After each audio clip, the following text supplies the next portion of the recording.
Okay kids, welcome back to the shop. Today we're going to make a knife out of a lawnmower blade. As you can see, maybe you can, this thing's bent, so this thing's garbage.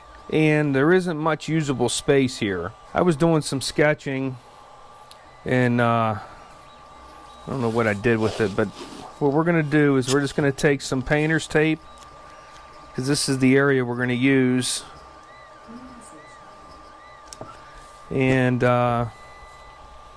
we're just going to draw on here with a Sharpie. Just try to get an idea of what kind of knife. We want to stay away from that. So we're just going to do something.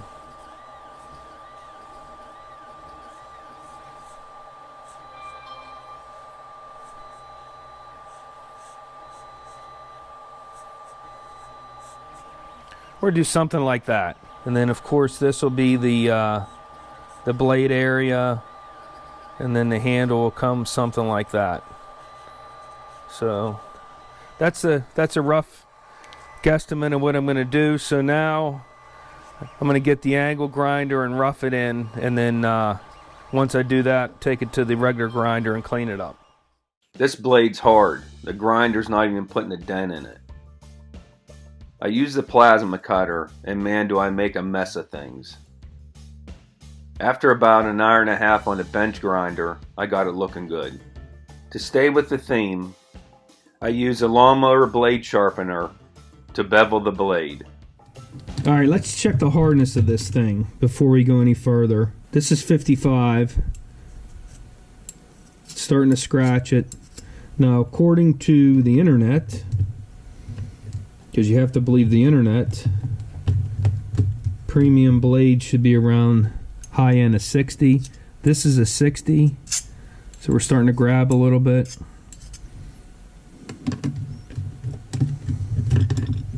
Here's the 65, right? Yeah, that's definitely grabbing. So we're right around 60. I think we're in good shape.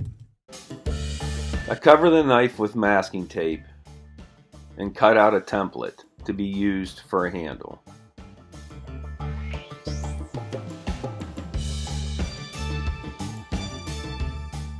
I really like this little knife. For the handle, I'm going to use a piece of walnut.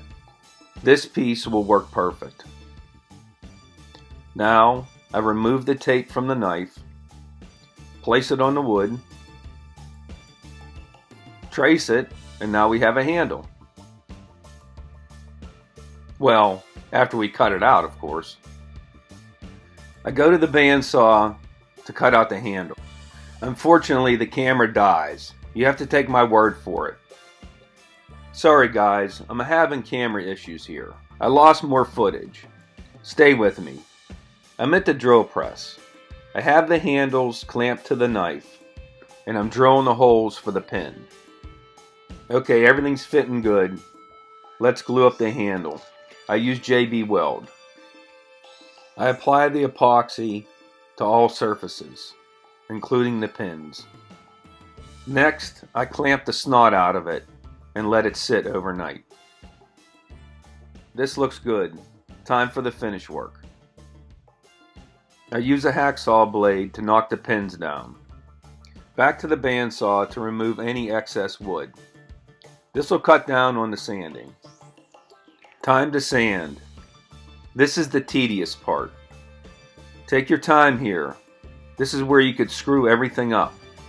Make sure you keep the wood cool. You don't want to burn it. What you want to do is sand right up to the metal. Work your way around all edges of the knife. As you can see, I use 2 different style sanders. It makes it easy for me. I mark how thick I want my handle. Yep, you guessed it, more sanding. This looks good. Let's put an edge on it before I finish the handle. Because of the steep bevel, it's going to be very difficult to put a very sharp edge on this. It's going to have an edge on it similar to a hatchet. It tears through the paper more than cuts it. Time to apply the finish. I use boiled linseed oil. This will be a hand rub finish. It'll look nice. Alright kids, there it is. I did 2 coats, which was, hand rub it, let it sit for like 20 minutes, do the same thing. Maybe I did 3 coats. Just hand rub it in and then wipe off the excess. This looks pretty good. Actually, I'm very happy with it. Because of this angle here, this angle is more for a hatchet or an axe or a chopping knife, not something small like this. So the next one, I'll have to grind it at a shallower angle. I don't even know what angle this is. It's greater than 25. So, all right, there you go. Thanks for watching. Please subscribe.